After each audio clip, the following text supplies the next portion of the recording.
Hello and welcome to my Chivalry 2 Beginner's Guide. In this guide I will tell you everything you need to know to have a great start in Chivalry 2.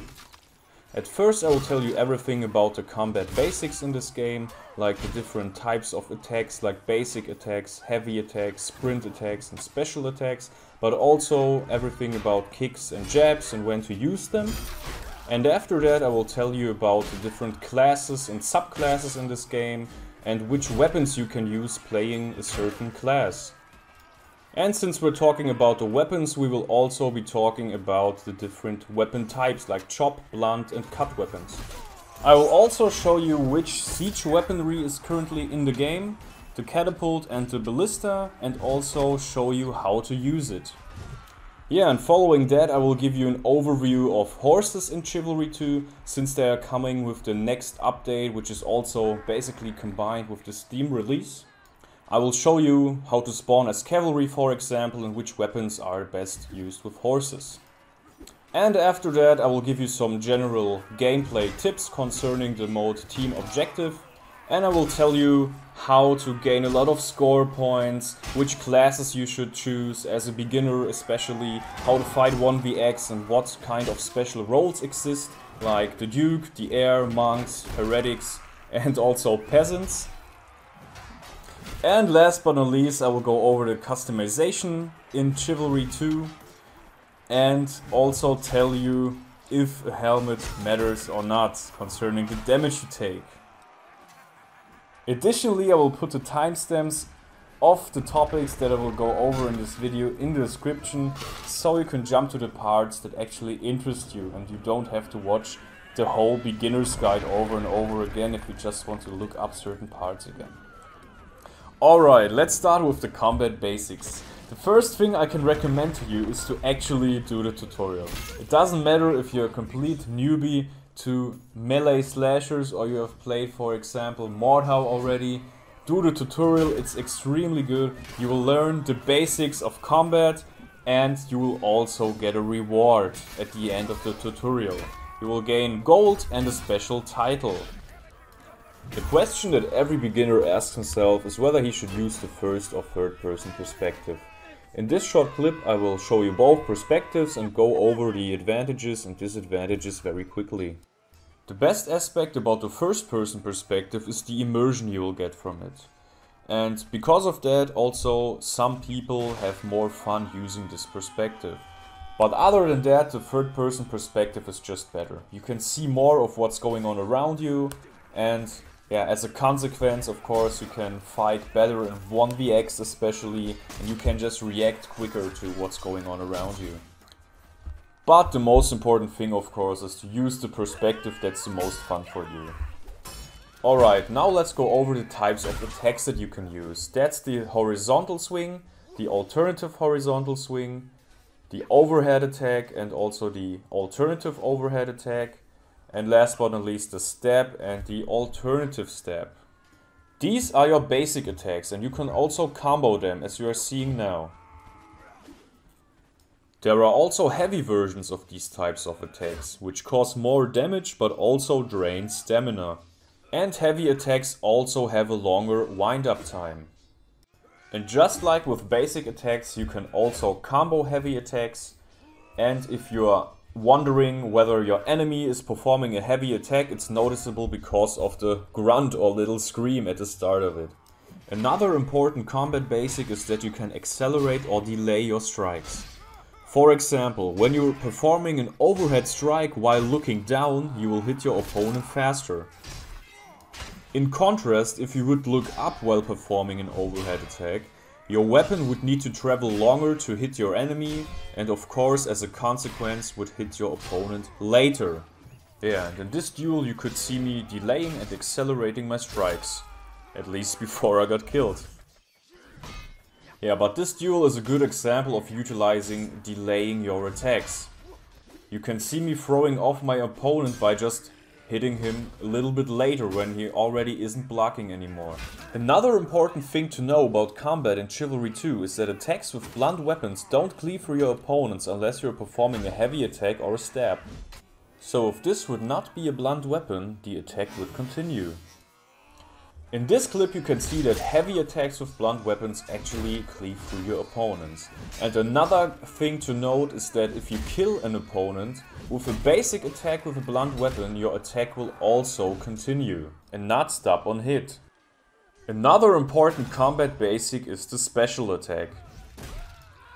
The special attack is rather slow, but it does a lot of damage and as a consequence also drains a lot of stamina if your enemy is trying to block, as you can see here.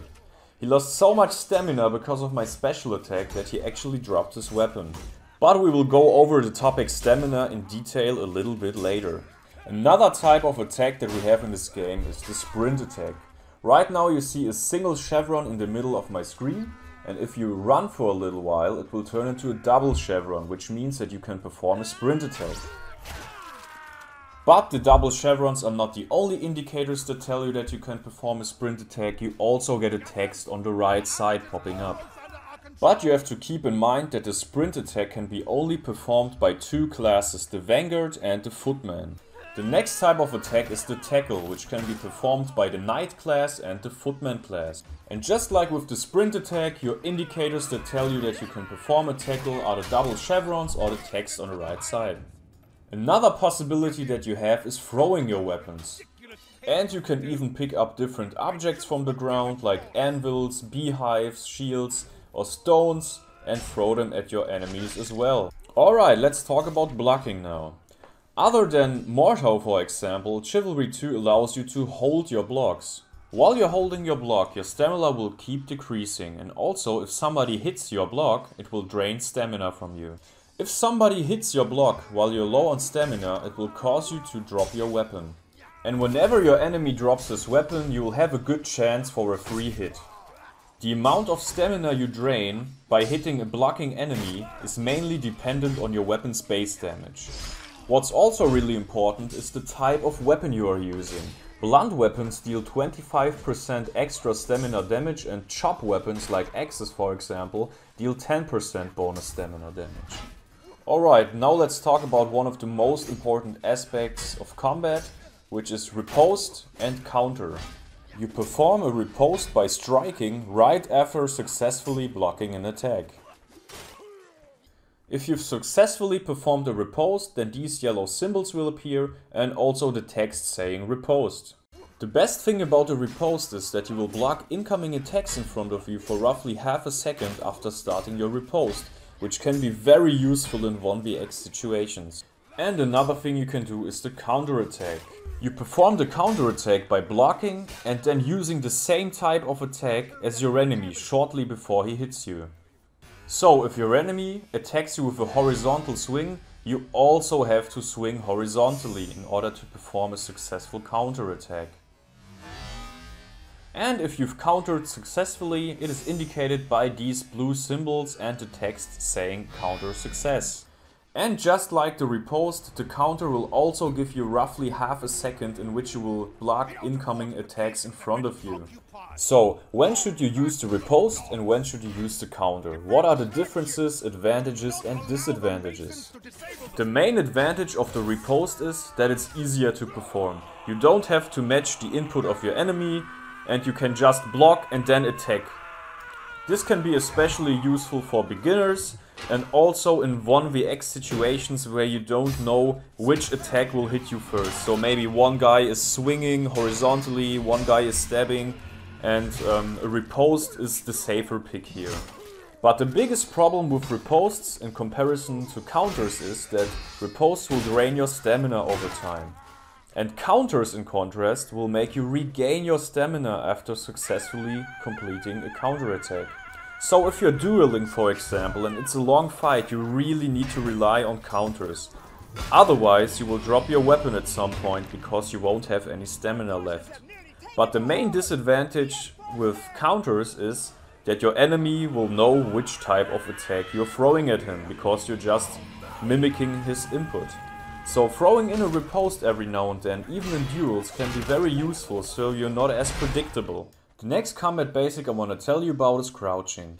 You can use it to dodge attacks and also perform a matrix-like crouch if you're walking backwards while pressing the crouch button. So for example, if you notice that your enemy is aiming for your head with his horizontal strikes, then just try to duck below his attack. Another thing you can do to dodge enemy attacks is dashing. In this clip you can see me dash away from my enemy in order to evade his attack. You can also dash to the left and right, but remember that dashing costs stamina. Let's now talk about one of the most important combat basics, feinting. While you are winding up an attack, you can input another type of attack and switch to that one in order to feint. Feinting can be extremely helpful in combat, especially when your enemy tries to counter your first type of attack and you feint into another one. Another really helpful thing in your arsenal is the kick. If you manage to kick an enemy who's actively blocking, you will make him stagger and get a free hit. This can be extremely useful against really defensive enemies. And the last combat basic I want to talk about is the jab.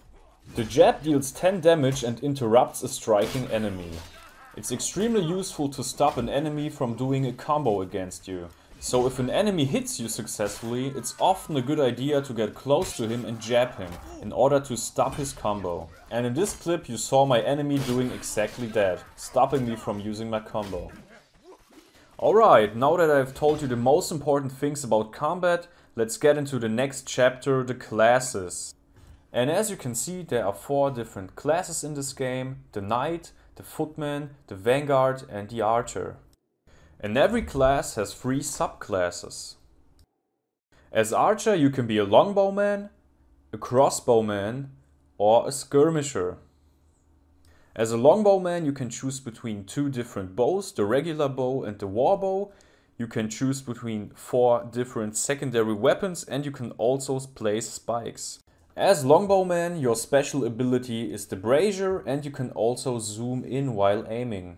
Yeah, and this is a short clip of me using the Brazier.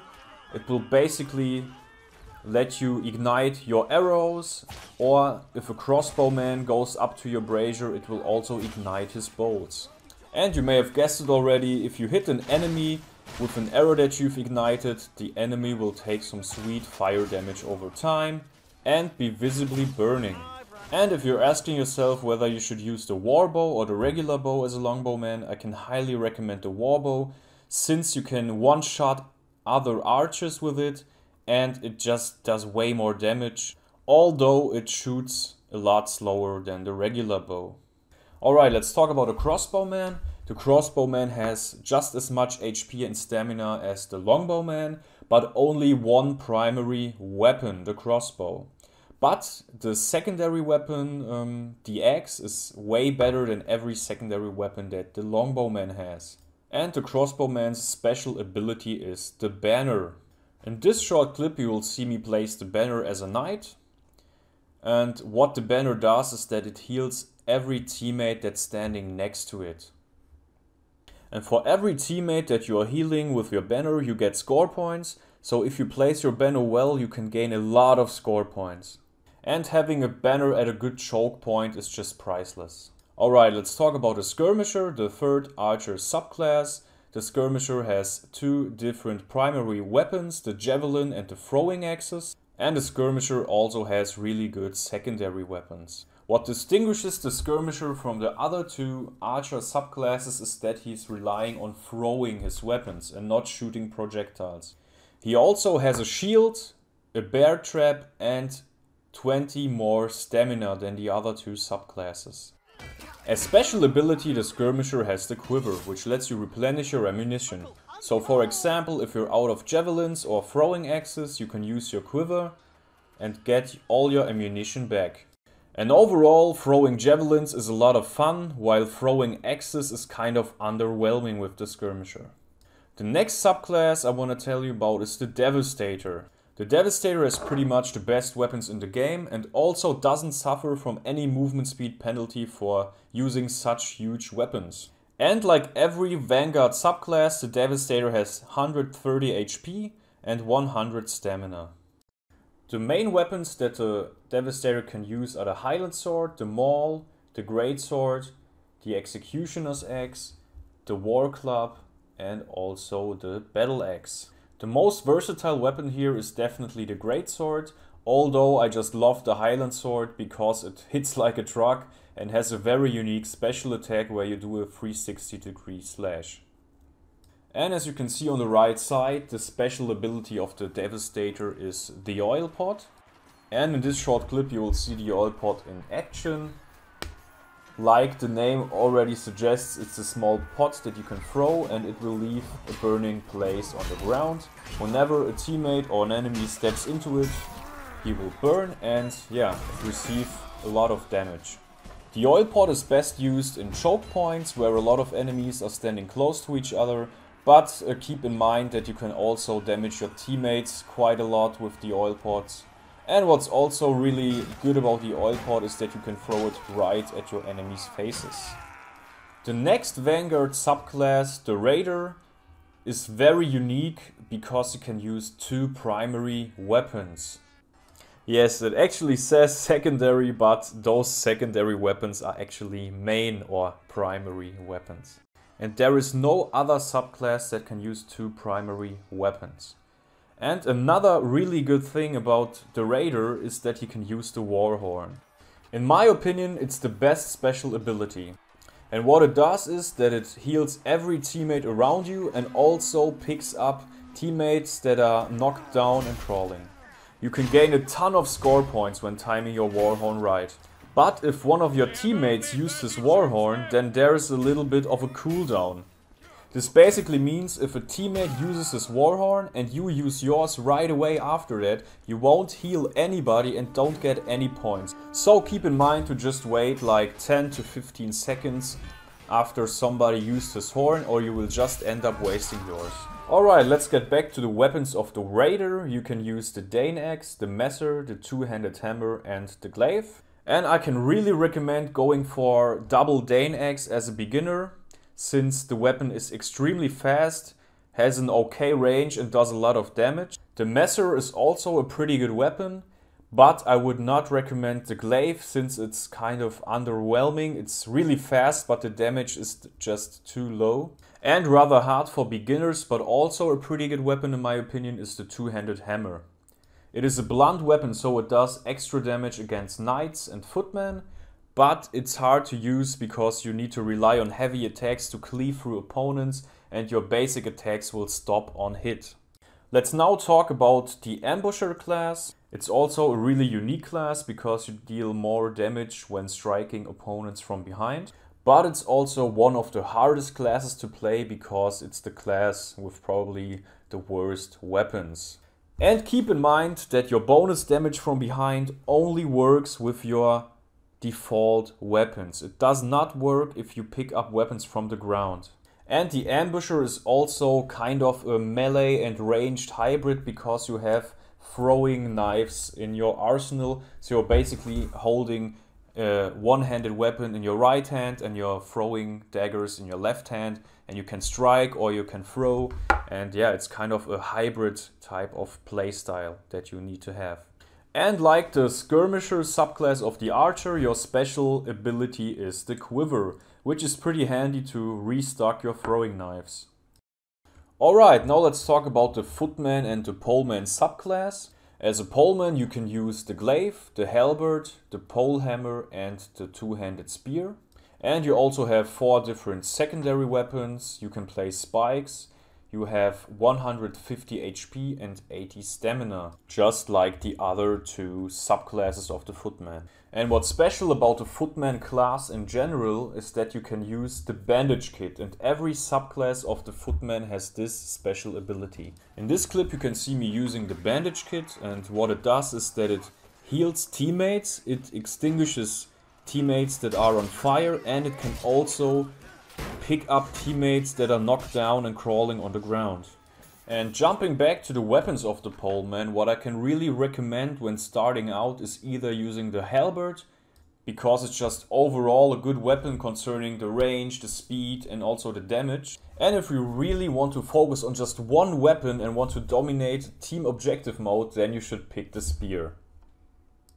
The speed, range and the sprint attack of the spear combined just make it extremely strong. The next subclass of the footman is the man-at-arms. The man-at-arms only uses one-handed weapons and has pretty good secondary and also primary weapons. And he also has a medium shield, which is pretty good against archers of course.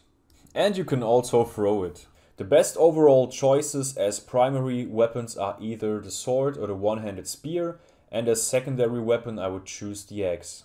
But if you are used to blunt weapons, the Morning Star and the mace are also really good choices. And the last subclass of the footman is the field engineer.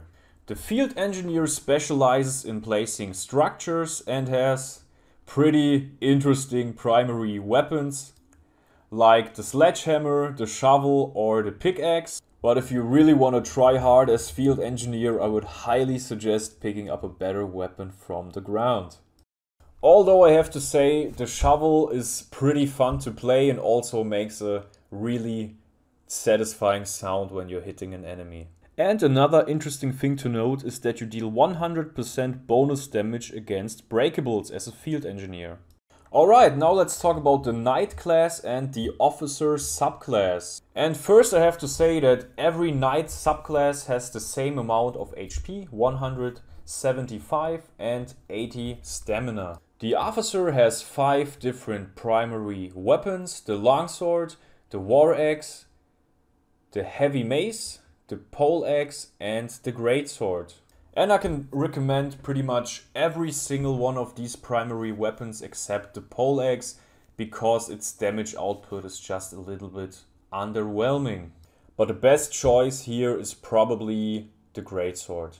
And what's also pretty good about the officer is that he has the warhorn as special ability, so you can be extremely useful in team objective mode and rack up a lot of score points.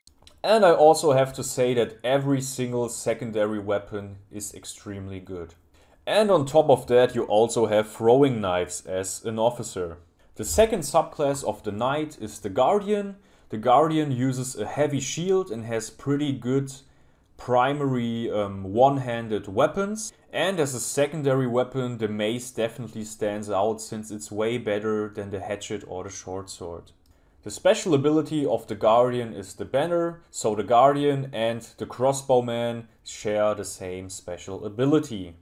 And the last subclass is the Crusader. The Crusader can use the Messer, the Battle Axe, the Two-Handed Hammer and the Executioner's Axe as primary weapons, and the Axe, the Falchion and the Morning Star as secondary weapons. He also has throwing axes. And his special ability is the Oil Pot. So it's overall a really versatile class which has a lot of HP and can dish out a lot of damage.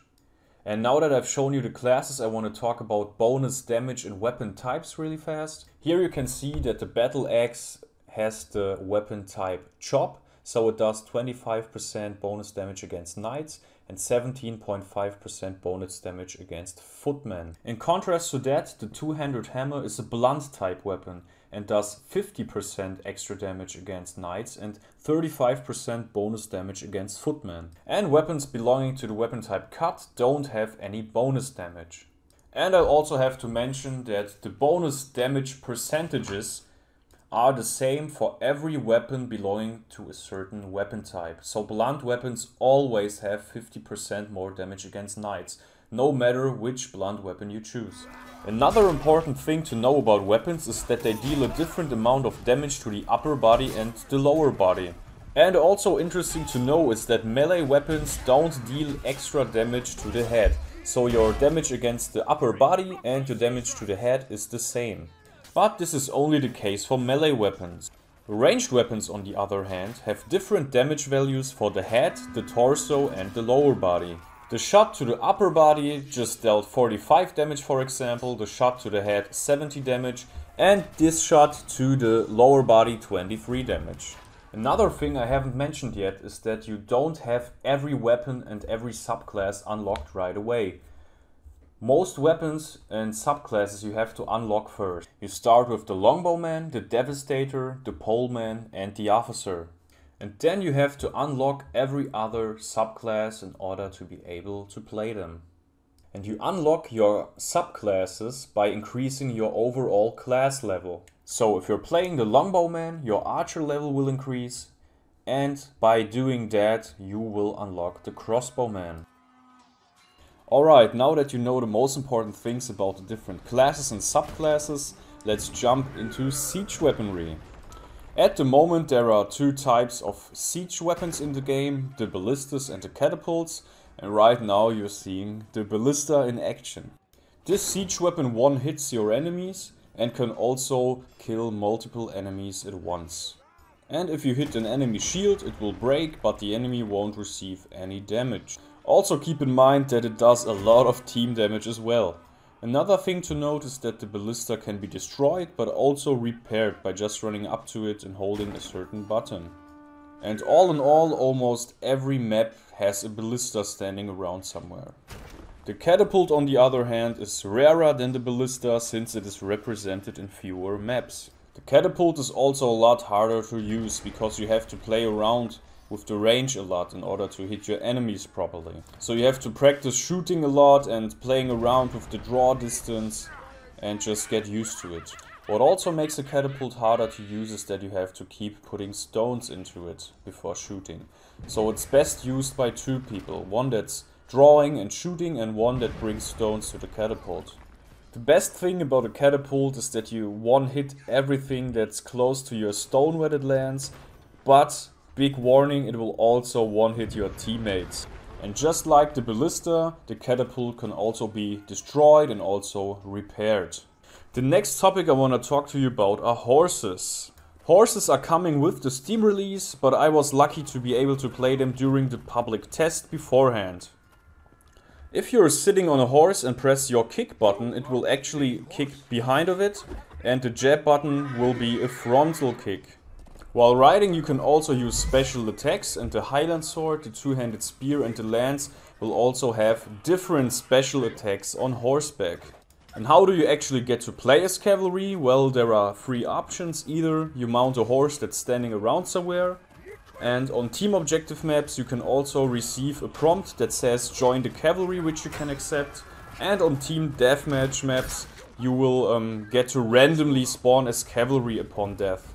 An interesting thing to note is that every weapon can be used on horseback and just attacked normally like you would on foot.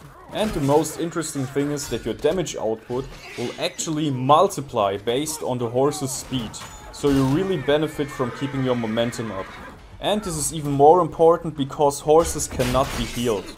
And another interesting thing is that when you're galloping with your horse and you run over an enemy, he will actually get knocked down to the ground. Alright, now let's get to the general gameplay tips and things you have to know about a team objective or team deathmatch mode. If you find yourself having low HP on the battlefield, you can use your bandage. Every class and subclass has the bandage by default, and you can resupply your bandages by going up to a supply crate. And sometimes when you're on the battlefield, instead of getting killed, you can also get knocked down. If you're knocked down, your teammates can pick you up, or you can also fight your way back up by hitting an enemy 2 times. So if you ever get knocked down, don't give up and keep fighting. But the most important tip that I can give to you as a beginner is how you should behave in group fight.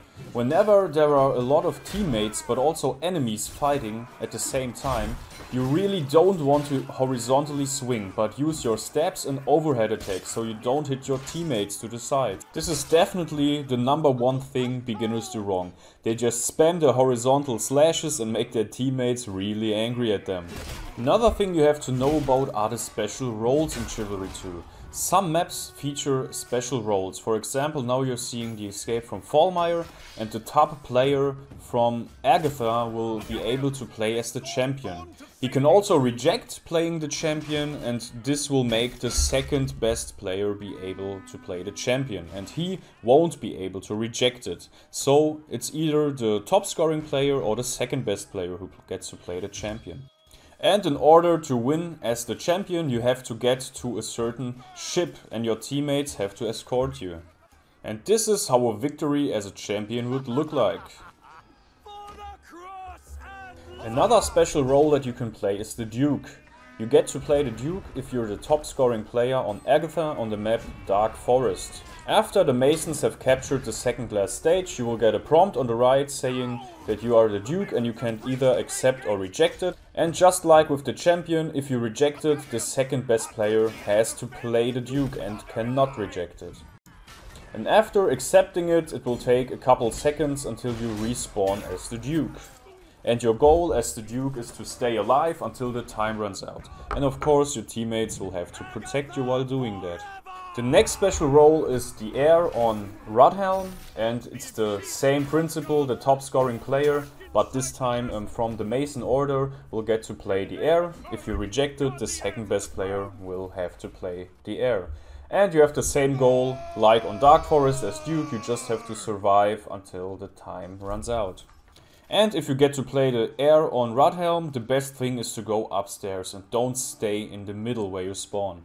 The next special role that you can play is the monk, and you can play it if you're Agatha on Galencourt and your enemies have almost destroyed the church gate. You will get a prompt on the right side saying Battle Monk and you can accept that. And 12 members of your team will get to play the monk. And what makes the monk unique is that your attacks cannot be interrupted. So if you're swinging and an enemy hits you before you hit him, your attack will still go through. But the coolest thing about the monks is that they can sing. Beautiful, isn't it? And another special role that's similar to the monks in Galencourt are the druids or heretics in Aberfell. They are similar to the monks in the sense that your attacks cannot be interrupted, but your goal here is a different one. You have to survive until the end. And another difference is that the 8 top players will become the druids. Unlike the monks where you get to accept being a monk even if you are at the bottom of the scoreboard. And the last special role I want to show you is the peasant on Courtyard. At the beginning of the map everyone will spawn as a peasant, some with weapons but most of them without weapons, and yeah, hilarity ensues. And there is actually another special role that you can play. It's the villager on Coxwell, but I couldn't show you any footage unfortunately because they have deactivated the map at the moment to rebalance it. And you get to play the villager on Coxwell by being on Team Agatha when the match starts. But you will also be able to play the villager on Coxwell in the last phase as Agatha. And now that I've shown you the special roles, let's talk about the traps in Chivalry 2. There are different objects that you can use as traps. For example, this one is the barrel trap, and if you throw something at it, it will fall down and kill everything that's standing right underneath it. The same principle also works for fire traps, chandeliers and other traps.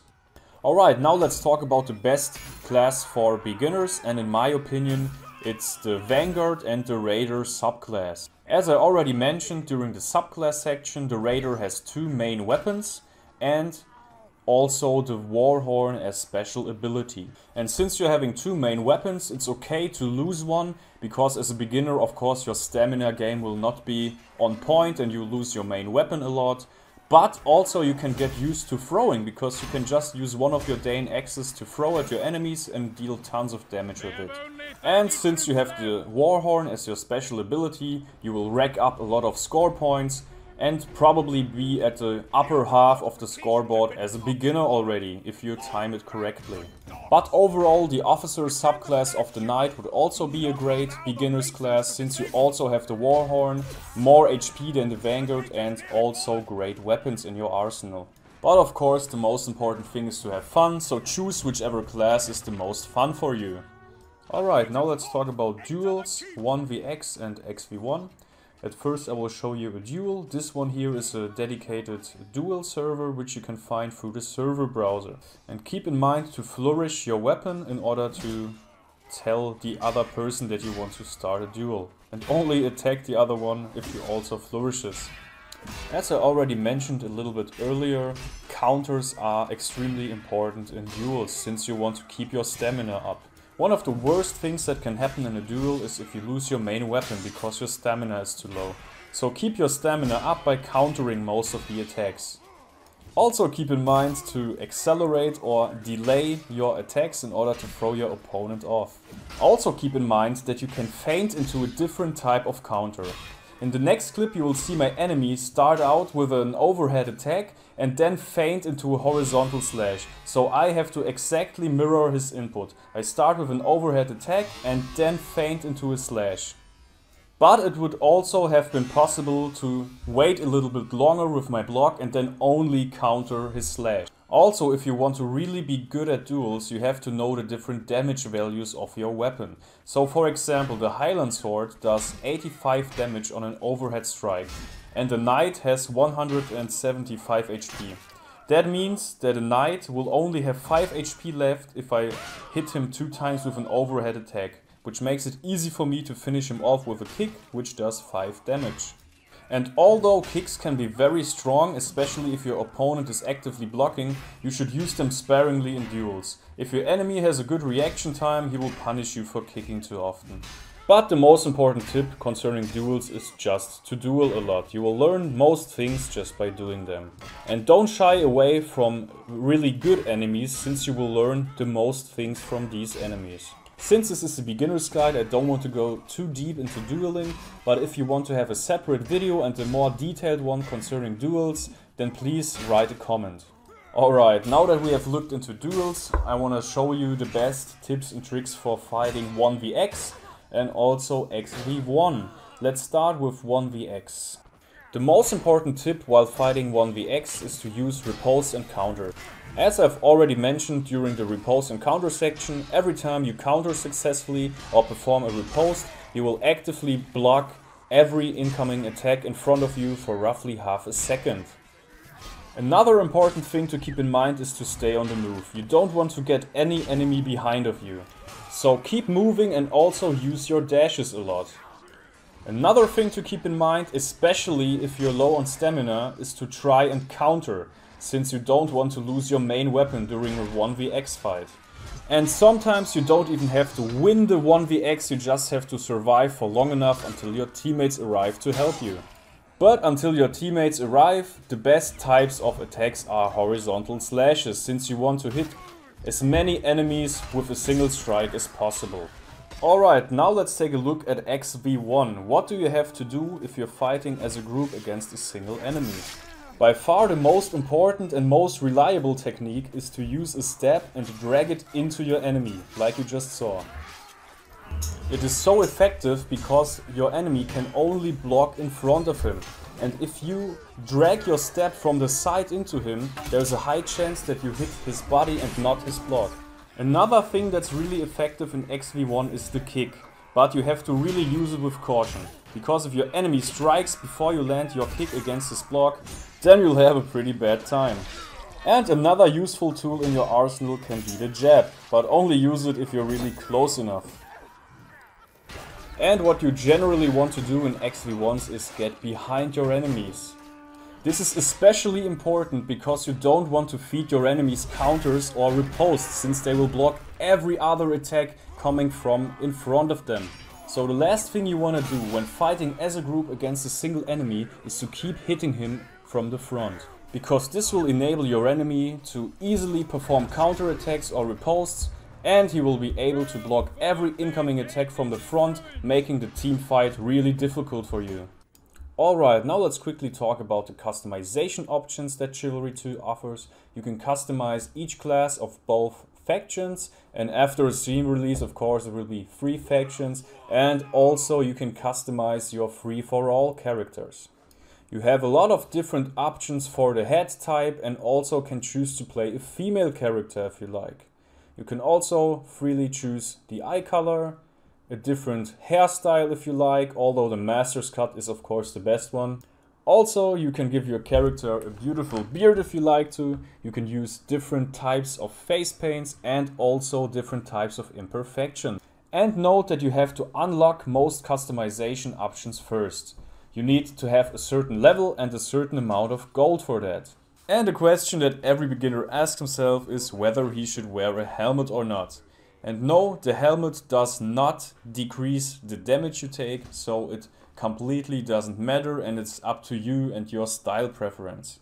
Overall, there are tons of different helmets and armor sets to choose from for each class, and you can also utilize the heraldry options, which can change your looks by a lot, as you are seeing right now. And of course, factions have their own armor sets, so Mason armors cannot be used by Agatha.